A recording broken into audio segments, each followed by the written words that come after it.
କଥାରେ ଅଛି ଜୀବନ ମୃତ୍ୟୁ ଭଗବାନଙ୍କ ହାତରେ ରହିଛି କିନ୍ତୁ ମର୍ତ୍ତ୍ୟରେ ଯେ ଭଗବାନ ମାନେ ଡାକ୍ତର ଜଣଙ୍କୁ ଇଚ୍ଛା ମୃତ୍ୟୁ ଦେଇଛନ୍ତି।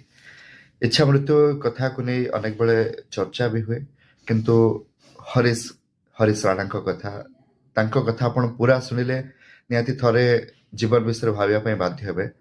9:30 ଅର୍ଗସ ସ୍ପେଶାଲ ରିପୋର୍ଟ ହରିଶ ରାଣାଙ୍କୁ ନେଇ ରହିଛି। ଆପଣମାନେ ନିଶ୍ଚିତ ଦେଖିବେ ଆଉ ମତାମତ ବି ରଖିବେ କାରଣ ଯୋଉ ଦୃଶ୍ୟ କଥା ମୁଁ କହୁଛି ଗୋଟେ ପଟେ ବ୍ରହ୍ମା କୁମାରୀ ଭଉଣୀ ରହିଛନ୍ତି ଡାକ୍ତର ରହିଛନ୍ତି ଏବଂ ଯେଉଁ ହରିଶଙ୍କ କଥା ଆମେ କହୁଛେ 31 ବର୍ଷ ବୟସ ତାଙ୍କୁ ହେଇଛି କିନ୍ତୁ ପାଖାପାଖି 13 ବର୍ଷ ଧରି ସେ ଜିଅନ୍ତା ଶବ ହୋଇଥିଲେ। ପରିବାର କଥା ଟିକେ ଭାବନ୍ତୁ ଏବଂ ଇଚ୍ଛା ମୃତ୍ୟୁ କଥା ଏମ୍ସରୁ ଆସୁଛି ଏବଂ ଏକଥା ସଦାବେଳେ ଡିବେଟରେ ରହିଛି କିନ୍ତୁ ପୁରା କାହାଣୀ କ'ଣ ଥିଲା କେମିତି ତାଙ୍କୁ ମୃତ୍ୟୁ ଦିଆଗଲା ଏବଂ କେମିତି ସେ କଷ୍ଟ ସହୁଥିଲେ ପୁରା କଥା ଜାଣିବା ଆଉ କିଛି ସମୟ ଭିତରେ ଅଗଷ୍ଟର ସ୍ପେଶାଲ ରିପୋର୍ଟ 9:30 ଦେଖିବାକୁ ଜମା ଭୁଲିବେନି।